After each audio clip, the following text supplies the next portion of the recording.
Hello, everyone, and welcome back to The Cut Line, presented by the Hoosier Network. I'm Graham Nash. He is Andrew Hillsman. And Andrew, I am going to enjoy this sentence. Rory McIlroy is the 2025 Masters champion. Let's go. Oh, my gosh. All right, first off, I finally picked a winner, right?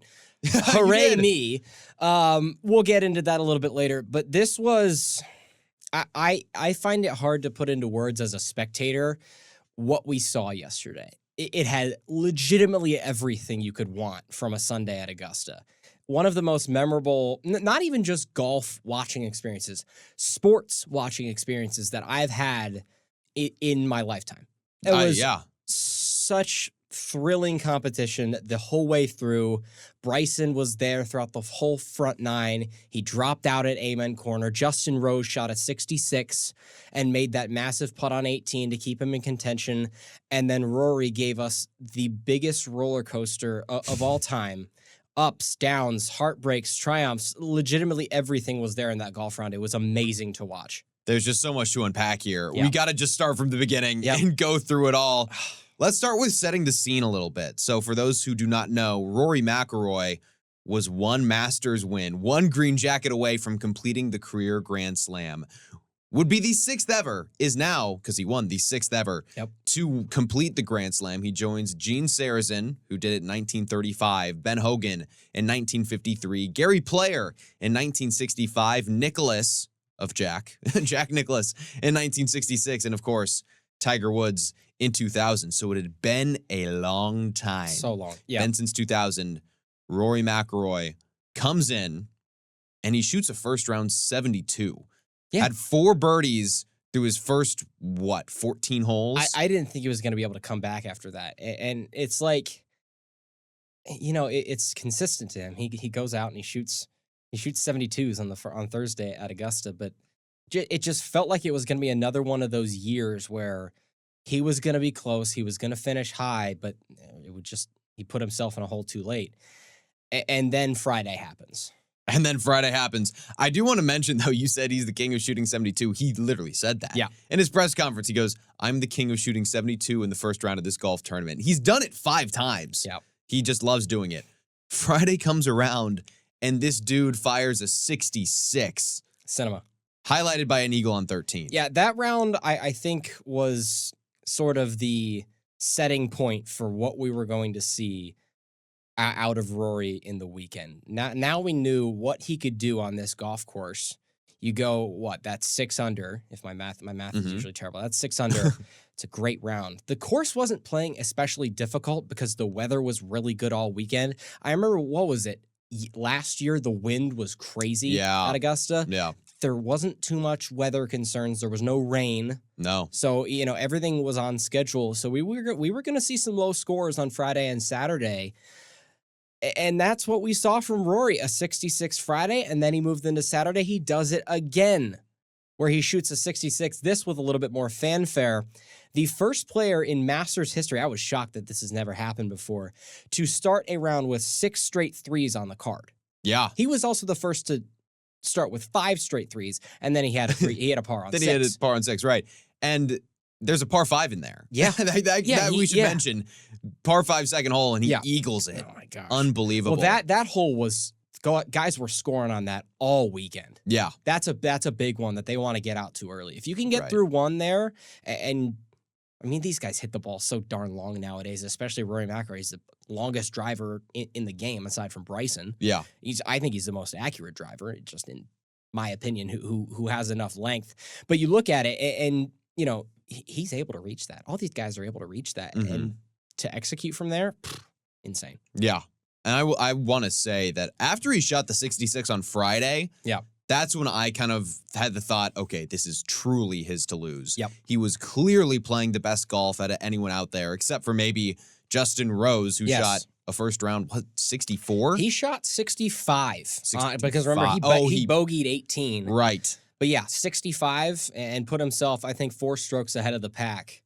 Yeah. On the first day. It was 3 or 4. There might have been someone at 5 or 4. Yeah. It was a great first day.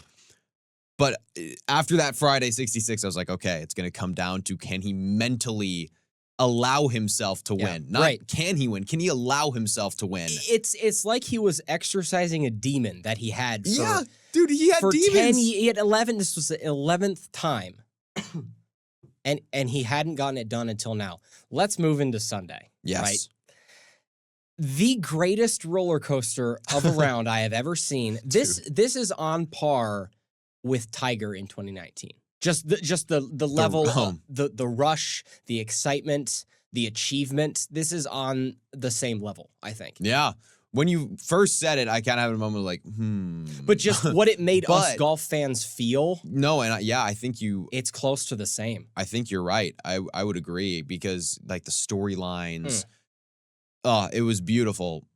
Let's recap this round. Let's recap. He starts the day with a 4-shot lead. Or no, was it 2-shot? It was a 4-shot lead because he was 12 under. Bryson was 8 under heading into Sunday. Was he? I thought he was 10. I think he was 8 under. Because remember, he parred 1 and Rory doubled 1.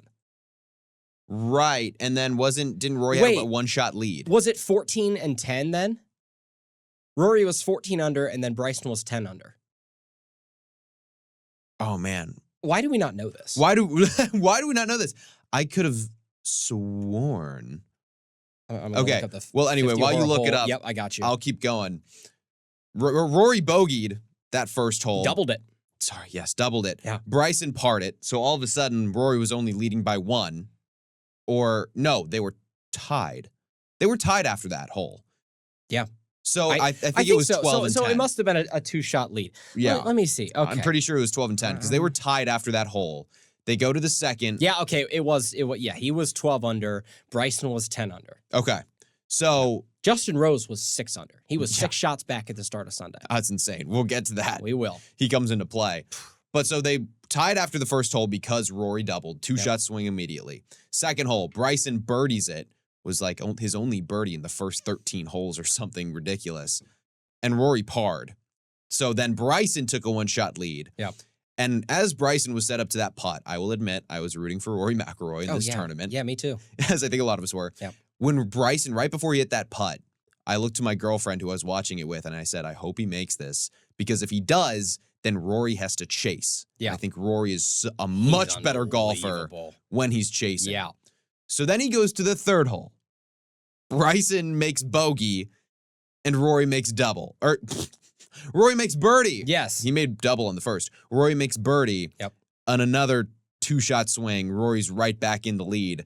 And then after that, Bryson just kind of fell apart. Yeah, well, so it took a little bit because he really hung around until the second 9. They don't like you calling it the back 9 at Augusta. I watched the video yesterday. They actually don't like that. You're supposed to say the second 9. Yeah, if they say the back 9, you'll get reprimanded for it on broadcast. The second 9. So you and I need to watch out for it. If we ever get hired by CBS to call this, it yeah, should be a dream come true. But can't say fans. Have to say patrons. The patrons. That one always gets me so bad. You gotta do it. But no, so you look at it, and Bryson was hanging around in that 4th round up until Amen Corner, when everything just kind of went crazy. As it does on that course. At that spot, exactly. Man. Bryson just went like double, bogey, double. It was just all fell apart for him. It felt like to me that Rory was actually the first to crack, and then Bryson, because remember, Rory started out, he birdied 10, bogeyed 11, made a par on 12, and then hit one of, if not the worst shot I've ever seen him hit in his career. Yeah. He had an 80-yard easy, simple pitch shot, and he leaves it, I think he toes it, and he leaves it short and right into Rays Creek on 13. I audibly gasped. I was in an airplane, and I was shocked. I couldn't believe it.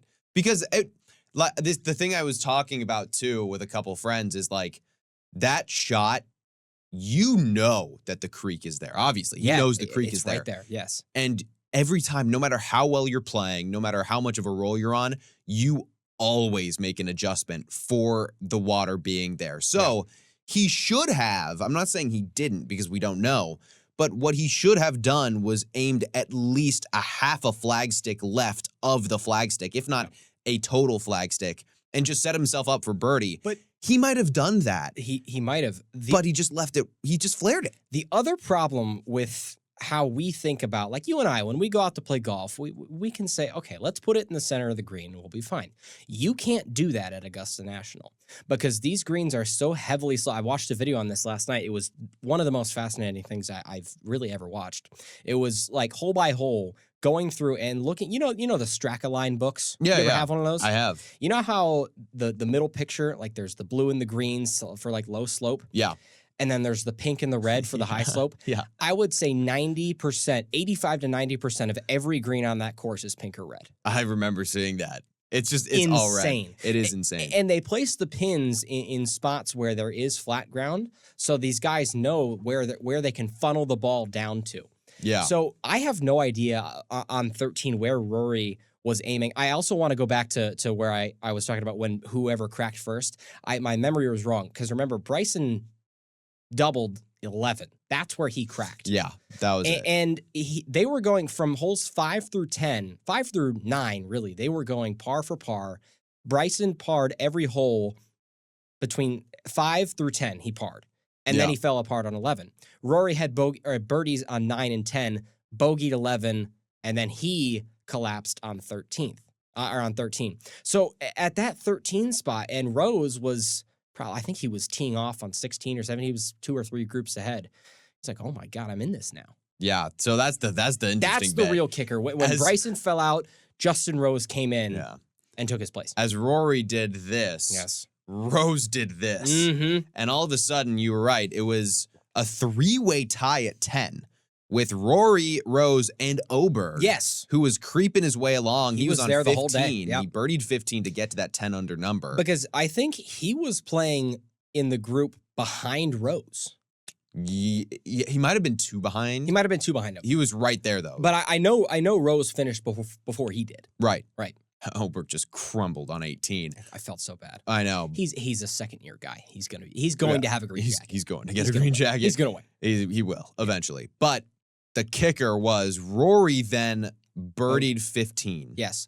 I want to... The most phenomenal shot I've ever seen in my life, Before we get to that, what were you feeling when he bogeyed 14 after that double on 13? Oh, dude, yeah. That... I was just in the gutter. I was not surprised because... So he hit a bad tee shot. He went right, and he was blocked out. Yep. When I saw the shot tracer, I was like, gosh, like that was the one thing that I knew was possible because he'd been missing right all day off the tee. He had. And he was obviously nervous because he just doubled and all of a sudden we were tied. And so I was like, oh no. And that reminded me, I think actually he had a 1-shot lead over... No, so he and Rose were tied at 11 by the time Rory was on 14. And Oberg was at 10. Oberg was at 10. Rory bogeyed 14. Rose bogeyed 17. Yep. All of a sudden, we had that 3-way tie at 10. Mm-hmm. But, yeah, and then his second shot, he actually hit a crafty second shot on 14, just left it short. Yep. But then his putting was just so cold on the back 9. Yep. He couldn't do anything. No. So we go after 14, then the shot on 15. The shot. Like... I'm just stunned at how he shaped this. It was so close to, I'm looking at the replay right now. Like, because, you can watch every shot back on the Masters website. Yeah, oh yeah. It's amazing. We'll get to that later. He just hits this, I think he was 207 out, and he hits this high hook. He puts everything into this ball and sticks it to quite literally 6 feet. Yeah. And misses the eagle putt. Oh, man. Made the birdie. That he did that one. I knew I got that really hurt. nervous. I about knew that him one hurt. Yeah, but oh my God, the high hook, dude. I when he hit his tee shot, it went left. I was like, God, he's gonna punch out. And I said, I watched this whole thing with my girlfriend. I said to her after the double bogey on 13, I said, Rory is not good at laying up. He's good when he goes for it. So I was like, God, he's got to lay up again. And then I see him set up to this golf ball with a club that clearly was not a wedge. Nope. And I was like, there's no way this guy's going for it. Because remember, on the front 9, he hit that towering moonshot over the trees. What was that? That was on 2, wasn't it? 2 or 5, I want to say. Oh, on 5, I think. Well, that's where I don't even know, I don't remember. It's a stunning shot. He made so many. I think it was on 3 because he made the birdie there. On 3 is the short par 4. He took driver and then just chipped it up. Right. Okay, it must have been 2 to save par then. Who knows? Regardless, it was that was just a shot that I never really thought that he was gonna make. No, me neither. He then goes to 17, sticks it, or sorry, 16, sticks it. Probably had like a 12-footer, and I was like, this one would be nice if it drops. He missed it, so he was at 11 still at this point, made par. He goes to 17. As he goes to 17, Justin Rose plays 18. He's got what I thought was a 40-footer. And this pin, it's the front left pin, so it's kind of got a little bit of a bowl. He just played it perfectly, hits the flag stick, drops. Patrons go nuts. Yeah. And all of a sudden, he and Rory are tied at 11. Yep. And I was crying at this point because I was like, oh no, Rory, you got 17 and 18 left. 2 really impossible holes to make birdie. But the shot on 17 might be even better than the shot on 18 stuck it to or 2 15. feet. And he was like, oh, go. He stuck it to 2 feet. Yeah. He walked after it. Yeah. Every time he walked after a shot this weekend, it was perfect. Yeah. It was when I saw him walk, because I was listening or I was watching without sound, I was like, oh, and then it got right up nice. Did you see the comparison between his shot, his approach on 15 that he stuck and he walked before it landed? Yes. To the comparison with Tiger? Yes. Oh, that was so cool. That was awesome. Now 18. Phenomenal drive. And he misses it right in the bunker. The same club that he used on 13 that he dumped it in Race Creek. Yeah. And then he just couldn't get up and down. Well, hit a bunker shot. He made a great up and down. He made a great up. He made a great up. Gets it to 5 feet, and he misses the putt. Yep. I called it. We go to the playoff. You did call it. You called the exact situation last week. It was insane. You texted our group chat with Thomas and Luke, who we did the preview episode with. If you haven't watched it, go watch it after this one because it's really good. I was jokingly, I'm like, Graham, this is all your fault. You spoke this into existence. I believed you. This is your fault. I believed you for a long time. Oh my gosh. But so what I was always so on brand for how he was always going to win. Exactly. No, it is. What I was always told about when I was still playing golf competitively was an up and down is a great chip and a bad putt, or a great putt and a bad chip. Yep. That's all it is. Rory hit a great chip, but then a really bad putt. It's a 5-footer. And he missed a 5-footer. So he bogeyed and tied. He pulled it completely. That ball never had a chance. It wasn't a lip out. It didn't even crest over the hole. That was a horrid putt. Yeah, it was terrible. So he and Justin Rose went to a playoff. They play 18 again. Justin Rose goes first. Yep. Hits the fairway. Smokes it. I'm terrified. Yep. Rory does better. Yep. Nails it. Dead center of the fairway. Has literally, it was like 2 feet further than his previous number on 18 in regulation. He had a flatter lie, too. That's the big thing. Yep. Hits his shot to like 3 feet. Rose misses, and Rory makes the putt and completes the Grand Slam. Yeah, and a masterclass from CBS in their production. Oh, it was wonderful. Jim Nantz and Eminem didn't speak for like 7 minutes straight. Yeah. Just let the pictures tell the story. Yeah. Jim Nantz said it was one of the most authentic displays of human emotion we've ever seen in sports. I would agree. He fell to the ground. That's always been Rory's thing, right? He is transparent about the highs and the lows of being a professional golfer. And that's why I think a lot of people love him. His relatability and his humanity. Yeah. And it all just came out there on 18. It was beautiful. It was. And I was so impressed with his ability to reset on 18 after playing a terrible hole in regulation. And it all came down to his caddy, Harry Diamond, who was his best man. Rory was his best man at their respective weddings. They've known each other since they were 7 years old. Exactly. Yeah. And Rory said, or I don't know if Rory said this, but someone said Harry that said it. Harry, well, what Harry said to Rory, yes. I don't know who told the media this, was, quote, well, pal, we would have taken this on Monday morning. Yeah. And Rory steps up and he drains it. Yeah. I mean, movie, cinematic things. Yeah, it looked like the end scene of a movie as he was walking off the 18th green. You couldn't write that any better. No. The other side of the coin, props to Justin Rose, man. Dude. I am a Justin Rose fan after this weekend. Rifled a 65 on Thursday. We already talked about that. Then he has a horrible Friday and Saturday. He has a terrible Saturday. 71 on Friday, 75 on Saturday. Yeah. And comes back, barely misses out on a title. He played great golf all day. It just wasn't good enough. And now to lose the Masters in playoff fashion twice. Remember, he lost in 2017 to Sergio. Yeah. I counted him out after Saturday. I'm like, there's no chance. Rory's going to play well enough. He didn't, but he came back. He played what he needed to do, and you cannot beat what Rory did on that playoff hole. No, you can't. He played it perfectly, and he was a gracious loser as well. Great example. Yeah, great example. Exactly. He went up and he shook hands and he talked about him well in the media, and then also just tweeted at him afterwards, I think, and was like, "Congratulations." I think he said something like, "I'm honored to be a part of it." He's a classy individual. He is very classy. Those Brits, man. They've got class. Yep.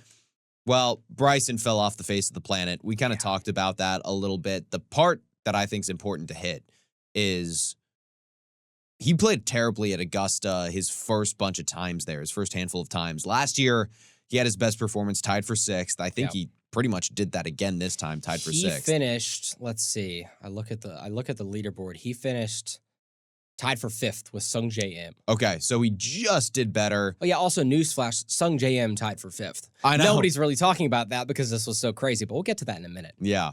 But the question is, Augusta never fit Bryson's game. Nope. Will he ever be able to win there because it's not his best place to play? Right. He is I think, hack it down the fairway and escape. That's how he won in 2020 at the U.S. Open. Just bomb and escape, right? Yeah. And that's sort of what these newer generation of guys, aside from like Colin Morikawa, do. Oh, true. Yeah. And you look at what courses fit their game, longer courses, easier greens. I'm not convinced that Augusta National is a place that fits his play style. Yeah, I would have said the same had I not learned at the end of the weekend that he was like struggling with his golf swing. Really? His golf swing, he said the entire week he just felt terrible. He couldn't get his distance control down. Yeah.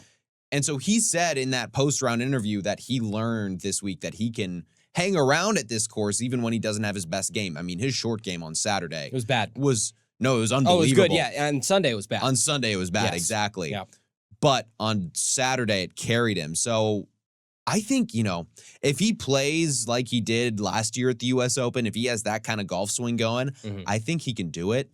It has to be 1,000% perfect. Yeah. That's what you got to do to win at Augusta. That is what you got to do. Ask Rory McIlroy. Yep. He can tell you. The last thing I want to mention about Bryson was the lack of coverage in the first 2 days was shocking. He was not a featured group, and he was atop the leaderboard pretty much the entire time. Yeah, I was pretty surprised by that. But when you think about it, it makes sense. Yeah. It is what it is. I would have liked to see a little bit more of him, but I think that's going to get kind of lost in just the magnitude of what happened this weekend. I agree. A couple fun notes before we get to the winnings of this 2020. I'm going to add one thing because I don't see it in here. Let's talk about Patrick Reed. Oh my gosh, dude. Solo third. I was sitting and watching the tournament with my roommate yesterday, and he's like, yeah, imagine if, because like I admittedly am not the biggest Patrick Reed fan. Same. I'm glad we can agree on this very uncontroversial topic. I forget which, I think it was 17 where he holed out. Yeah, he like one-hopped into the hole. He's like, and we're like, there's no way he's actually going to contend for this. And my roommate's like, yeah, imagine if he just holes it. As soon as he says holes it, it goes in. No way. It's hilarious. We were dying laughing for like 2 minutes. It was crazy. Dude, that is actually insane. It was really funny. Anyway, fun notes. There was so much interesting stuff. Rory showed us hacks that we can succeed making double bogeys. He made 4 double bogeys in a weekend. Nobody had ever won after doing that. Hey, good for him. Yeah. And, well, I'm sure he would like to do a little bit better and get rid of those, but right. We can do it. Yes. We can do it, man. We can do it. Triples, I don't know about those. He But didn't make any of those. he but. didn't. No, he didn't. Another one that I found yesterday, the PGA Tour posted this on social media. Tiger Woods had 10 years and 304 days between his 2008 U.S. Open win and his 2019 Masters win. Rory had 10 years and 249 days, which is a 55-day gap between his 2014 PGA Championship win and the 2025 Masters. That's crazy, dude. Isn't that crazy how close that is? Yeah. It makes sense seeing that Tiger was Rory's biggest idol growing up. Right. But it's also just kind of freaky to think about because Tiger had that gap because he was dealing with injury. And off-course issues. Exactly. Right. Yeah. Rory had that gap just because he couldn't get it win. done. Right. He couldn't win. I mean, this guy won 4 majors almost rapidly in his career. His rise to the top was meteoric. Exactly. And then all of a sudden, he just, what? He just fell off the face of the planet. Yeah. I suspect that we're going to see him atop major leaderboards for at least 2025. At least 2025. I think he's going to be playing a lot more freely. Oh my gosh. Now that he's got one, now that he's got the one. And he said he didn't realize how big of a burden not being able to win this tournament was until he won it. Yeah. He was talking about that. I don't know if you saw it. He did a sit-down interview, like 3.5-minute thing with Marty Smith of ESPN. Yes. Yeah. Amazing video. Marty Smith is an excellent interviewer. But he was like, I didn't realize how big of a burden it was. And I guess it makes sense. Yeah. Like, you can't really realize how much that was weighing on you until you've actually done it. Right. So yeah, I predict that he could definitely be playing a little bit more freely. I saw a tweet yesterday that, now I'm going to get to this before I forget about it because I don't think I wrote it down, that it's a little bit of a delusional take, right? So get ready. There is a pathway for Rory to win every major this year because, listen. Oh my gosh. Okay, I told you it was delusional. I'm not saying it's going to happen, but it's funny to think about, right? You look at the PGA Championship. Where is it held this year? Oh, don't ask me that. Quail Hollow. That's right. Thank Rory you. McIlroy has already won 4 times there. That's true. The U.S. Open is being held at Oakmont, a place without a lot of trees and that favors skill off the tee. And to top it all off, the Open Championship is being held in Northern Ireland. Hey, man, the last time that the Open Championship was in Ireland, he played pretty terribly. He missed the cut. But this is Northern Ireland now. That's true. That's true. I'm just saying. Hey. It's not going to happen, but it was something funny that I thought I'd bring up. That is crazy. Another crazy thing that we can tell you is that not only did Rory become one of 6 to win the career Grand Slam, he is now one of 3 to ever win the Grand Slam and the Players' Championship. Those 3, Rory McIlroy, Tiger Woods, Jack Nicklaus. Now, we had this discussion last week, and it was out on our social media, on our Instagram page. Go follow _cut_line on Instagram if you haven't already. Do it right now. I'm watching you. Good. Luke Brenneman was talking about it when we had him on the show last week, where if Rory gets it done, he is in this conversation of legends, and he did get it done, and I think he's firmly there now. I would, dude. He's in the most elite company with the Grand Slam. It's only 6 guys. Yeah, he's the best player of the post-Tiger generation. Absolutely, no doubt. And I think that he will be talked about in the same vein as Tiger and Jack. Yeah, I don't think he's going to be. It's not going to be like he's not going to win as many majors just because I think the level of competition is so much higher. There's so many more guys that can win week in, week out. Right. But you look at his long-term success, and now the fact that he does have the Grand Slam, you can't argue against it. I would agree. And I think that he could win all 4. It is silly, it's but my delusional take of the week. It is a little delusional, but I mean, this guy has been in the best form that we have ever seen from him. Yeah. In his 12 worldwide starts, he's had 4 wins, 2 runner-ups, 9 top 5s, and 0 missed cuts. That is only 3 starts where he's finished outside of the top 10. Outside of the top 5. That is ridiculous. Let's get you Rory's winnings. What do you win in 2025 for getting a green jacket? Well, you get a green jacket. You get $4.2 million. Cha-ching, baby. Cha-ching. That's some money. You get an engraving on the Masters trophy, a replica of the trophy, which is about 40% smaller than the original. I think that's funny. Mm-hmm. You get a gold medal, which is actually the oldest tradition in Masters history. It dates back to 1934. It has an image of the clubhouse on the front. Very cool. A gold locket, which is apparently supposed to go to the winner's wife. Yes. When they get it. I don't think they get it until the Champions Dinner the next year. That's correct. Which is the 7th thing you get, an invitation to the Champions Dinner.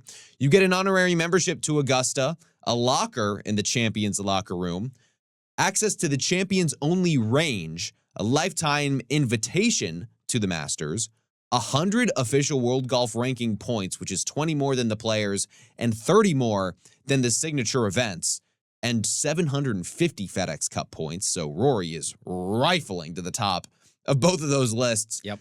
You get a 5-year major exemption, a 5-year PGA Tour exemption, and a special tee time each year, which is only held for the Masters champion.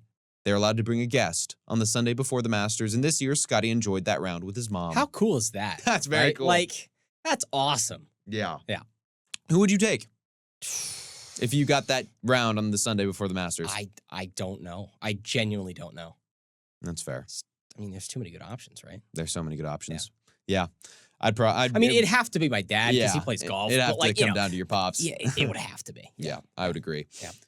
Well, little update on LIV and PGA. LIV does not have an event until April 25th to 27th in Mexico City. As for the PGA, they're going right into signature event numero 5. Yes. 5 of 8. It's the RBC Heritage in Harbor Town, a great golf course. Beautiful. I played it. Have you really? I have played it. Yeah, what'd you think? It was, dude, it's awesome. I played it with my dad. Okay.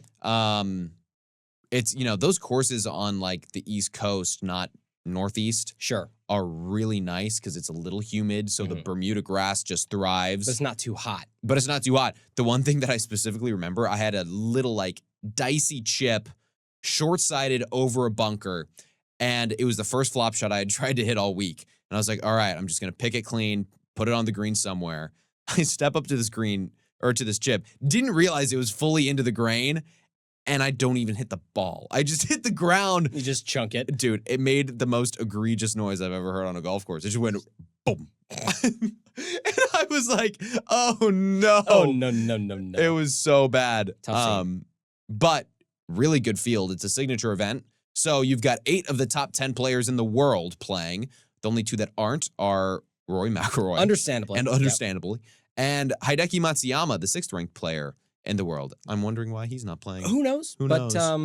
Maybe he just wants to go back and spend some time with his family. Very likely. But you look at it, 43 of the top 50 players in the world. It's going to be a great tournament. It's going to be a great tournament. Scotty Scheffler won it last year after winning the Masters. Yep. This is another one where you get a jacket. You get this plaid jacket. Oh, yeah. It's really cool. It is cool. I think it's really cool. It's fun. But yeah, this tournament always gives some fireworks. It's a fun one to watch. The course is beautiful. It's a signature event right on the coast. It's going to be fun to watch. It is going to be fun. A couple interesting notables. The first thing, Jordan Spieth and Ricky Fowler will be playing, but both are on sponsorship exemptions. Neither have earned their way necessarily into this tournament. Tom Kim is an alternate. He also didn't qualify and did not get a sponsorship exemption. And Andrew, you found something very interesting. I did. So this was announced in March, and I don't know how we missed this. Yeah. This is pretty big.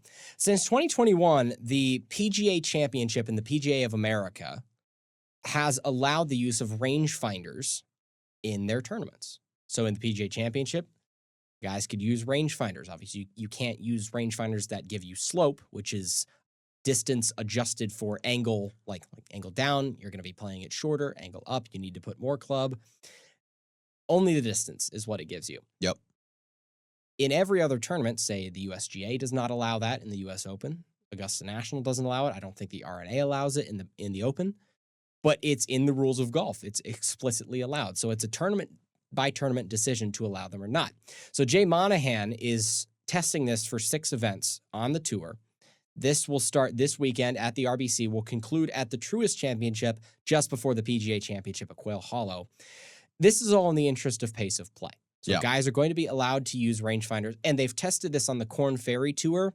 They didn't see huge gains, but it did help some guys when they're off the beaten path, maybe outside the lines where they're really needing to scramble.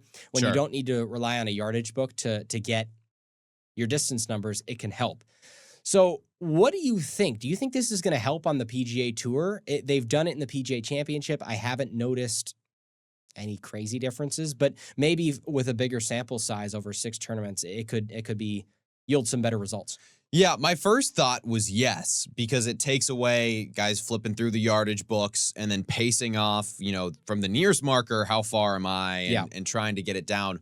But then you think about, okay, pretty much every player will still use a yardage book. Yes. And every player pretty much likes to have the number to the front of the green and the back of the green, as well as the exact number. Which is really tough to get with a rangefinder. Right, exactly, which you can't get with a rangefinder. So there's still going to be guys pacing it off, just sticking to the book, and then maybe still using the rangefinder. But so for that reason, I don't think it's going to change much. But I mean, do you think I don't know if there's golf purists who will say, oh, rangefinders are bad. They need to rely on their books and pencils, and they can go back to their wooden hickory sticks. But anyway, I don't know if you think do you think the only way to fix the issue is just, I'm not going to say what Brooks said a couple of years ago. You remember the quote. Yeah. Do you think it's stroke penalties is the only way to fix the issue? Yeah. At least threaten them? Yeah, I do. Because, I mean, it's unfortunate, but guys will get 2 holes behind. And it happened to us in junior golf and collegiate golf. Sure. They have no problem coming up and being like, hey, pick it up. Sorry, you just lost a stroke. Yeah. But it's because it's the pros. Like, no one wants to go up to Rory McIlroy trying to win his green jacket and be like, hey, sorry, you're 30 minutes behind. You're going to have to take this stroke penalty. Yeah, and imagine, right, like in a major championship where and even not to the same magnitude, doesn't even have to be the Masters. If it's like one of these big signature events where $20 million is on the line, $4 million, 3.5 to the winner. Yeah. And a rules official comes out and says, like on the 17th, when a guy's trying to hunt down the leader, hey, you just got a stroke penalty because you're taking too long. That's going to cause a fiasco. Yeah. It stinks. I hope that's not what it comes down to. I hope they can find some other way to do it. But it feels like the threats at this point of threatening to stroke people is just like, it's an empty threat at this point. So yeah, I agree. We're going to move on to our gimmies, the quick news hit segment. We are going to start our gimmies segment the same way that Rory started his press conference. Yeah.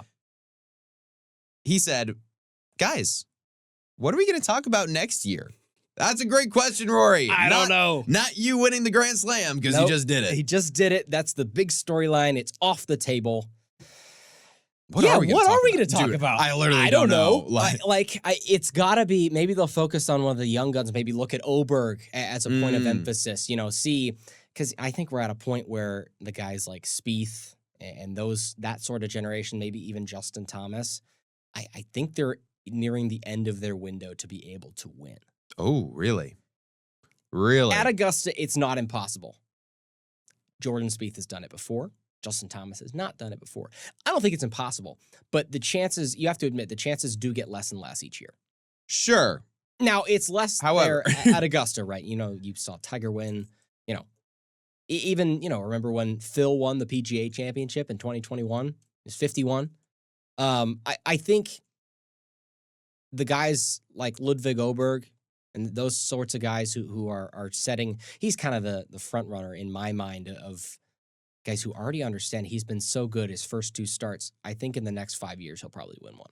Yeah, I agree with that. I think if you give Ludwig 5 more tries, I think he's going to win. But, I think that the Jordans, the Justins, I don't know how old Xander is actually, but the guys in the JT and Jordan. Good. Yeah. Yeah, I think that the JTs, the Jordans, I think that they're still good as well. They're young 30s, creeping into their 30s. What about Ricky Fowler? Oh, yeah, Ricky's window might have closed. But that, to me, would more be a skill issue, not an age issue, because, Tiger was into his 40s when he won his last green jacket. Rory was 35. Sergio Garcia was 37. Yeah. So JT and Jordan, who are, say 30, 31, 32, they got another 5 to 7 years. Right. Yeah, you're right. Which I think that's plenty of time for JT. Jordan, he's kind of leans more to the Ricky category for me, where he's struggling with his game. So but I think can he get it back? JT is firmly there. Yeah, I think JT's good. Same with Xander. Yeah, Xander, and I think Xander's younger as well than those other 2 guys. And then Bryson's window is still open.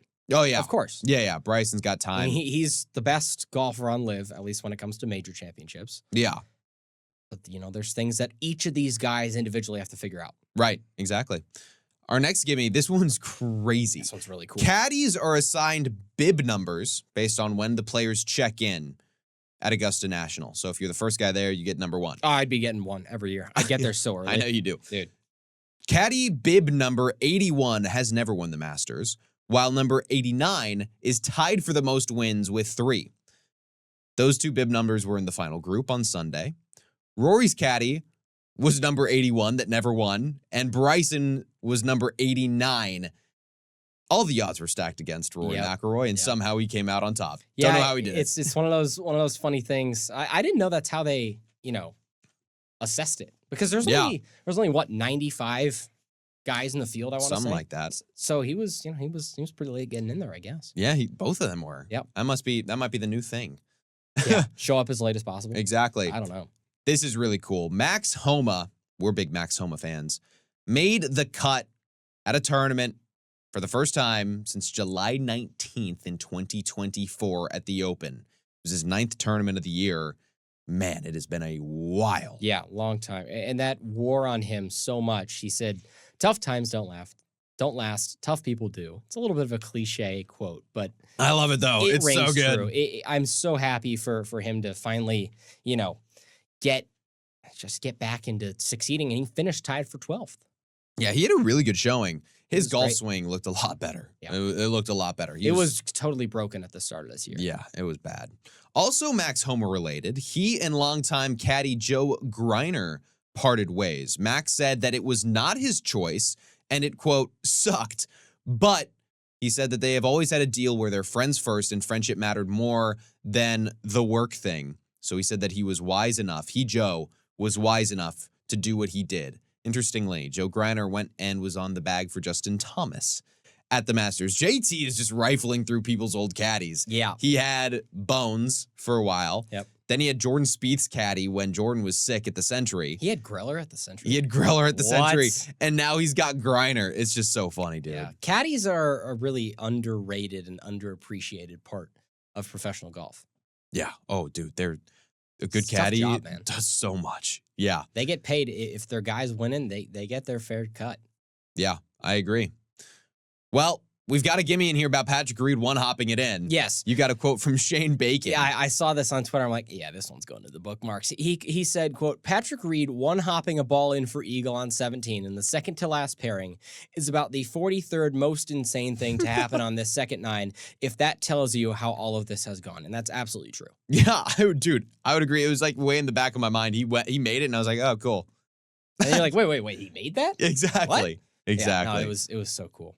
Another cool thing about that second 9, you said back 9. That's right. Terrible out of you. No, I didn't. I said second 9. No, you said back 9. Nuh-uh. We'll go back and watch the tape. Someone throw a challenge We'll go back and watch the tape. We have to watch the tape. Yep. Something interesting as well about the second 9 is that the Sunday pin location on the famous par 3 16th was not in its traditional location. It's normally in the bowl around the middle left part of the green. However, they put it in the back right corner to honor Jack Nicklaus winning his 5th green jacket exactly 50 years ago. Yeah. The pin same location. Date. Yeah, same date, 1975. Nicklaus made a long putt from the bottom of the bowl and famously spun around, waved his putter in the air like it was a wand. It was kind of a crazy spin, but yeah, it was pretty cool. It was very cool. I saw a thing, if you're a sports bettor, that you probably weren't super happy about. Usually a really good bet to take, obviously I don't have experience taking this, but usually a really good bet to take is to say, yes, there will be a hole-in-one made at 16 on Sunday, because that pin position kind of funnels balls down towards the hole on Sunday, and they changed it. Usually, I think the odds that, like, yes, there would be a hole-in-one, I think before they announced the pin location, I think it was like plus 150. Wow. It's really good odds. Really good odds. Yeah. That's crazy. Yeah. Well, we got a lot more of these, and we got to rifle through them. So let's get moving. According to Golf Digest, it is a myth that the telecast pipes in fake bird sounds. I can tell you don't believe that that's true. I thought it was the course that did it, not the telecast. I thought it was. I thought they played them through speakers that were hidden in the trees. That's what I read. That's what I had always believed. There's so many layers to this. Okay. Nobody knows. Well, no one tried to myth bust that they pump bird sounds in through speakers, so maybe that one's still I wouldn't true. try it. I wouldn't go fishing for those outside the ropes. No Probably thanks. got snipers Or you waiting just for you to do that. Banned forever from the grounds. Exactly. No thanks. Before the Masters, Rory McIlroy said at the presser that his daughter Poppy asked him if he was famous, and it's hilarious. Take a listen. Like the day after the players, she went into school, and there's a couple of kids that had said some stuff to her, and she came home to me that day and said, "Daddy, are you famous?" I said, I said, "It depends who you talk to." So it's a bit of a double-edged sword. You have to temper the expectations sometimes. But look, she's as everyone knows that's had children, it's an amazing addition to life, and it's great that she's here this week. So funny. Yeah, it's hilarious. It's so good. Yeah, I love that so much. Nike's ad for Rory McIlroy after he won is phenomenal. It's posted on their Instagram page. Really good. You can find it on, I'm sure Google has posted it anywhere. YouTube, wherever. It's like they put the green jacket at the dry cleaners, and it's just got McIlroy on the back. It's so cool. It's so sweet. The driving range statistics that the Masters used seemed to be a big hit. It was awesome. It was amazing. And then also, the Masters app is just incredible. Year after year, it pains me to delete it from my phone each year. I know. Because you get the 1 week of use out of it where it's the best thing in the world, and then you just don't use it until the next April. I think at the very least, every major, certainly every major, there's no excuse for that not to be the case. But I think every signature event on tour should aim to replicate what the Masters does with this range and the shot tracking. It was so cool. I spent like an hour on Thursday just looking through. It's like, oh, this guy's hitting this shot. This guy's hitting that shot. It was so cool to just pour through. You can spend as much time you could get lost in. It was a really cool addition that they made. I liked it a lot. I agree. I think that some of the other majors at least used to have that with all the TV stuff. But they don't make it free changed on an app that's easy to use. Right. Yeah, the coverage that the Masters app has is insane. Yep. Another quick Rory gimme is that it seems like watching good TV or good movies before a tournament is his good luck charm. Take a listen to what Rory McIlroy watched this week at the Masters. Secondly, at Sawgrass, it was Devil Wears Prada that got you in the mood. Anything you got planned? In the mood for what? To win. Yeah, I've gotten into Bridgerton the last. I didn't think I would. I was very against watching it, but Erica convinced me. So we're on a bit of a Bridgerton kick this week. Yeah. Dearest gentle reader. I have not seen Bridgerton. I'm sure. I suppose you have. I have. It's my phenomenal. mother has. Oh, it's so good. Yeah. Dearest it's a mom gentle show. reader. Everyone, if you've seen Bridgerton, you know. It's a mom show. I Okay, think. dang. Chill out on me in Bridgerton. Oh, I'm dog. not hating. I'm not hating. I'm just saying. I'm just telling it as it is. I have heard very good things about it. Personally, do I have the interest to watch it? No. But hey, if it works for Rory, you're good. Yeah. Hey, if it Why not? works for him, it's going to work for me. Yeah, I'll do it as well. Yeah, I might not go to that lengths, but good Fair for enough. him. Fair enough. Cam Smith, he got cut. Maybe this is why. He This wore a is so suit funny. jacket during his practice round on Wednesday. How many strokes do you think you would lose if you wore a suit jacket while playing golf? Oh, dude, so many. It would be so Dude, uncomfortable. You couldn't swing back. I'd be Mm-mm. like, I'd say Yeah. at least 6. Wow, really? Yeah. Yeah, it'd probably be close to that for me as well. That'd be tough. Minwoo Lee had a very controversial penalty on the 13th on Saturday. He hit his drive down the middle, pulled out an iron on his second shot, and as he addressed the ball moved. It jiggied a little bit. Lee then immediately called an official over, pleaded his case. The rest of his playing partners came up, and they all agreed to not penalize him because they said it was an accident. So they moved on. Lee made a par. But after the round, he was assessed a stroke penalty by the rules officials, saying that it was deliberate. That's so dumb. Like if his playing partners, the group agreed, the official didn't raise a problem with it, presumably, during the round. No, Why are you going back on that? That's just silly. I agree. I don't know why they did. Did he touch the ball? Not that I saw. Then he didn't touch the ball. Then it shouldn't be a penalty. Exactly. Like, come Crazy. on. Crazy. One of the biggest storylines I feel like out of the weekend that was not Rory McIlroy related was about Nick Dunlap, who shot a 90 in the first round. He did this without a 3-putt, by the way. He That's shot a pretty 90 impressive, actually. without 3-putting. Yeah. And then he followed it up with a 71 on Friday. After the 90, Dunlap's trainer went to Target, got 100 golf balls, and Dunlap hit him into the woods at the rental house. He said he did not know what he was hitting at, had no idea. Yeah. But he earned a lot of respect this week from the golf community for not withdrawing, because a 90 on Thursday is brutal. It's embarrassing as a player. Takes you completely out of contention. Exactly. And it was reported that several players, including Scotty Scheffler and Will Zalatoris, reached out to Dunlap after his round, and Will Zalatoris was seen giving him a big hug at the course on Friday. Hope Nick Dunlap does well. That's golf, man. Yeah. That's something that I think the average golfer can relate to. I agree. Just the ups and downs. You play great. You play terribly one day. You go out the next day, you play the best, really passable good round. That's golf. That's golf. The Masters earned around $70 million in merchandise sales this week alone. That comes down to $10 million a day, $1 million an hour, $16,000 a minute, and $277 every second. It's ridiculous. Yeah. The largest, but also unconfirmed, single purchase that's ever been made in Masters merchandise is $36,000 in 2022. Dude, what are you buying? $36,000? Well, so what I read is that people often will ask their family members and friends what they want, and they'll go buy it and they'll give it to them after they come back, and then they'll get their payment. So that can probably factor into it. Say if I got tickets to the Masters and you didn't. First of all, I would laugh at you. I'm kidding. I would not laugh at you. It's a terrible thing to do. No, but I'd say, hey, do you want a hat? You want a jacket? You want a gnome?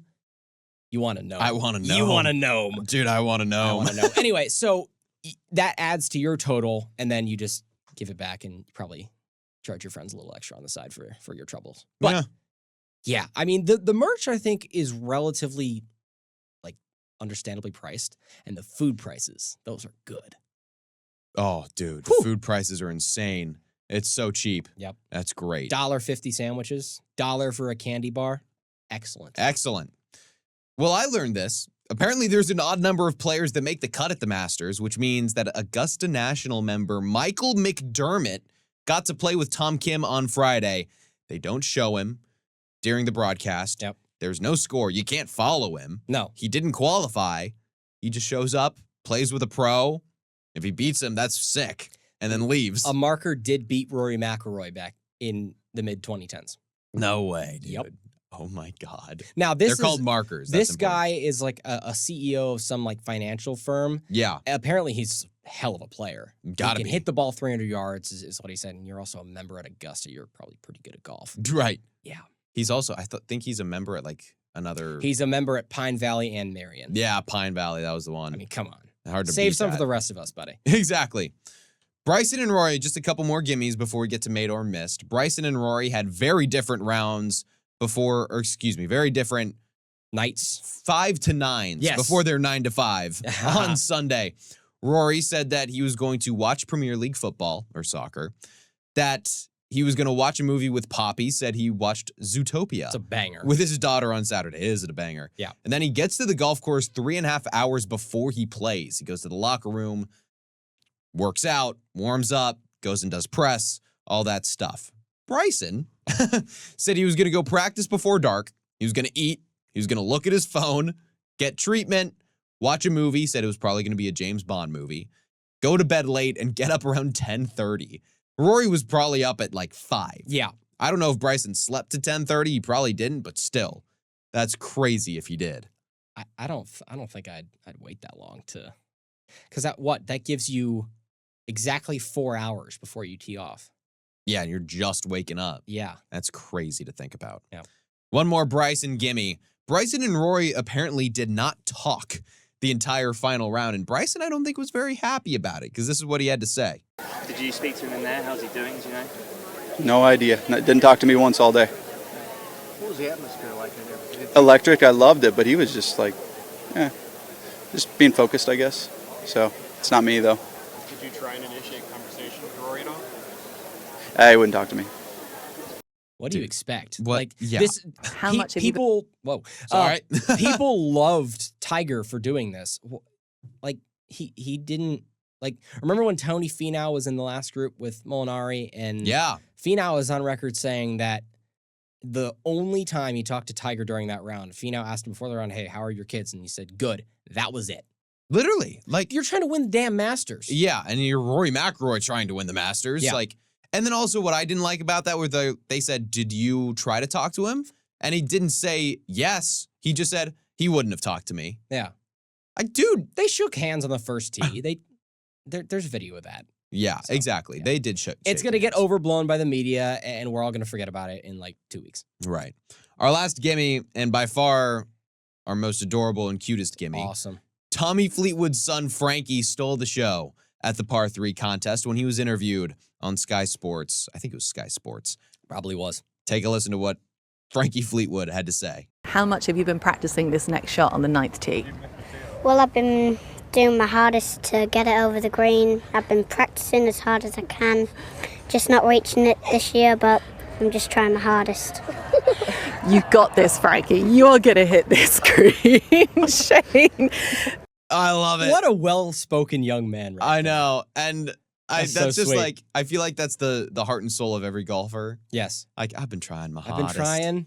I don't have it yet, but I will. I will. One day. That's Well, so fun. It's time for Made or Missed. It is. I have 84 points. Hillsman has 69. I got 11 last week. I picked Jordan Spieth to win. He tied for 14th. You had 7 points last week, but were very helped out by a 3 points for picking Rory. Ooh, it doesn't matter. I'm so far down. I can't win. Woohoo. We got to think of some dumb golf challenge for me to do. Well, maybe we can. Maybe we can. We can. All right. The RBC is interesting. There's no cut. It's a signature event. 70 But players or so, right? 72 players, so top 36 in ties Cut it in half. after Friday will be our cut. Hillsman, Russell Henley. Okay. He was Thomas Crow's pick to win the Masters. He was. He missed the cut. He did. I'm going to say he comes back and he makes it at Harbortown. Yep, I would agree. Good. I'm also going to tell you that Keegan Bradley makes the cut. I'm going to go with you there as well. I don't All think we right. see another bad week from him. He also missed the cut at Augusta. I don't think he's going to do it 2 weeks in a row. What? This next one Yeah. is an interesting one. Nick Dunlap. You go. I want him to so bad, but I don't think he's going to because he's struggled as of late. Not just at Augusta, but he's struggled to make cuts this year. Yeah, I'm also going to say he missed. I don't think you can shoot 90 and make the cut Nope. there next weekend. I don't think he will shoot 90, but I just don't think it's going to be good enough because guys are going to score. I agree. I'm also going to actually say that Matt Fitzpatrick misses. I'm with you there as well. He has also been pretty atrocious this year. When you think of him as a major champion, which he is, Right. He's been all over the place a little bit. Yeah. What do you think about Max Homa? I can't bet against him. I have to say he's going to make it because like I want him to make it. I really do. Yeah. Because we like him. He's a great guy. He's a fun personality. And you want to see him play as much golf as he can and to be finished top 12 and guarantee him a spot to play at Augusta in 2026, Yeah. which is what he did by finishing in the top 12. I think he's going to ride that high into South Carolina. He's going to get it done. Yeah, I'm going to agree with you. After the weekend he had, I think he's going to have it. Aaron Ray. Now, this is a tough one. This is isn't a it? tough one. I think he's going to make it. No, I don't think so. All This right. is our first difference It is. of the week. It is. What do you think about Adam Scott? This is also a tough one because he's not had a great year, Yeah. right? You go back, I look at what he did last year at this. I don't know if he played this last year. Anyway, Adam Scott, I'm going to say he makes it. He's had a tough run of form, but he's going to get it right this week. All right. Interesting. I am torn. I am going to say he misses it. Yep. I'm going to say Jordan Spieth makes it, though. Really? You Yep. think he's going to go? He has had success here. He has. He I think won. I'll go with you there. Okay. I really do. Yeah. Dude, this next one is so funny. I'm so It's a glad you good put one. it here. The last times that we have said that this player is going to miss Oh, the yeah. cut, I forgot about that. he won and then almost won. Yeah. Sepp Straka. Sepp Straka's missing the cut. Oh, no. Should I say that he's going to miss and then bet on him to win when It's we make totally our up picks? to you, but it would be really funny. Oh, that's funny. I'm going to say he misses it, too. Okay. Last but not least, Cam Young. Cam Young, he's struggled this year. He has. mightily. Didn't make the cut at the Masters, I don't think. I don't think he's got it this week. Yeah, I agree. I think he's going to miss it. All right. So Well- we're in pretty good agreement this week. We are. This hasn't happened much. No, it I think hasn't. we only have 2 differences. Yep. That's interesting. All right, last but not least, Hillsman. Pick your winner. Pick your winner. You want me to go first? Do you want me to go first? You can go first. I can go first. All right. I'm not going to pick Sepp Straka. Probably smart. I think that'd be crazy. Oh man, it's tough because it's a bailout pick. It's an easy pick. Okay. But I do think after a good run of form at the Masters that Scottie Scheffler is going to get back in the winner's circle. I like it. It's a perfect time for him to do it. It's a signature event. He shows up in the big moments. I'm going to go with another guy who hasn't made the biggest splash, but he's been really darn close. I'm going to say Colin Morikawa wins this weekend. Because you look at this course, it's not a super long course. Morikawa is not a long hitter, but he is an excellent ball striker, great touch around the greens. I think this course really fits him. I'm picking Morikawa to win this weekend. I like that pick a lot. After I tossed it to you, I was like, ooh, Colin would have been a good choice. There you go. Yep, And you we got it. were thinking it. We were. Well, that's going to wrap up the episode. So fun. So fun. Thank you all so much for joining us. It's been a little bit of a longer one, cresting the 60-minute mark, so we appreciate it if you have stuck with us for this long. Like Andrew said, we've got an Instagram page. We've got a YouTube. Make sure you go subscribe and follow both. They're both _cut_line. That's right. We're having a great time. We're posting content. Make sure you follow along with us, and make sure you come back next Tuesday for the next episode. Thank you so much for joining us, everyone. I'm Graham Nash. I'm Andrew Hillsman. And we will see you next week on The Cut Line.